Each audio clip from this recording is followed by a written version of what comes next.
Did you know that 6.5 million burgers are consumed a day only by McDonald's? That's not a global number, only McDonald's. Okay, so let's get into it. Every day we're told that McDonald's alone serves 6.5 million burgers, not worldwide beef, not all fast food places combined, just McDonald's. Think about that number, 6.5 million per day.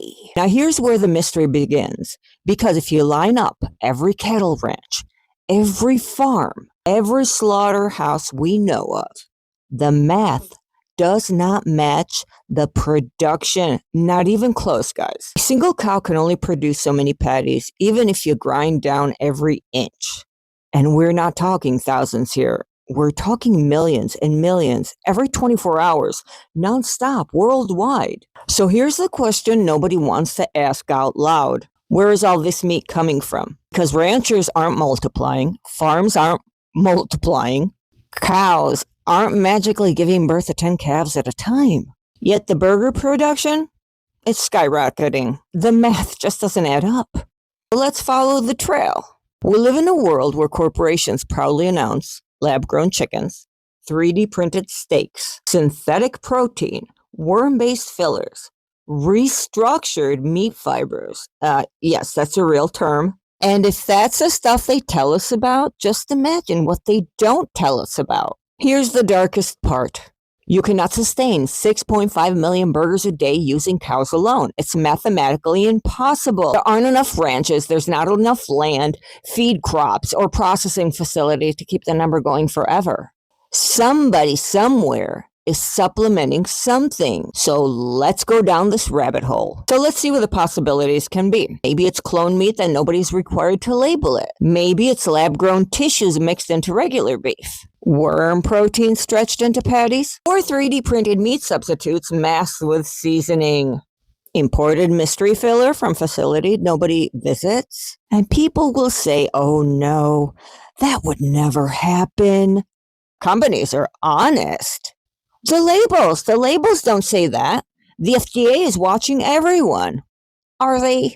Really? You guys, because the numbers don't lie. The numbers don't match the cows on Earth. So what are we actually eating? What's inside those millions of patties that appear out of thin air every single day? And why does nobody ever ask where the supply comes from? So here's the part that could keep you up all night. You would notice if millions of cows a day went disappearing. You would notice if millions of ranches existed. You would notice the land use, the transportation, the slaughterhouses running 24/7 to meet that request. But we don't. Everything is quiet. Everything is clean. Everything is covered.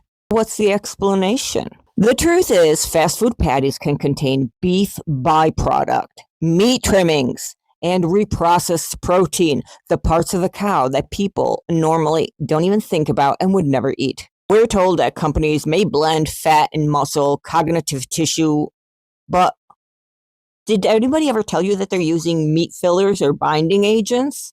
And it's to stretch one cow into hundreds more patties than people can imagine. Is it legal? No. Is it transparent? Also no. But because the production chain is global, fragmented, and intentionally vague, it leaves enough shadows for 1,000 conspiracy theories to grow. Until we get real transparency, people will keep on asking the same question. If McDonald's sells 6.5 million burgers a day, what exactly are those burgers made out of? Because the math of the cows doesn't add up. Just think about it. How many meat eaters are on the planet? There are simply not enough cows. And it's mathematically impossible. So I started researching the only other option that could possibly explain how millions of people are eating meat every single day without millions of cows disappearing every day also. In my next video, I'm going to tell you what I found. We have things called isolated animal cells, plant protein, fats, binders, and also some lab-grown fibers. And guess what? There's a printer that shapes this into whatever you want. I'll tell you all about it in the next episode.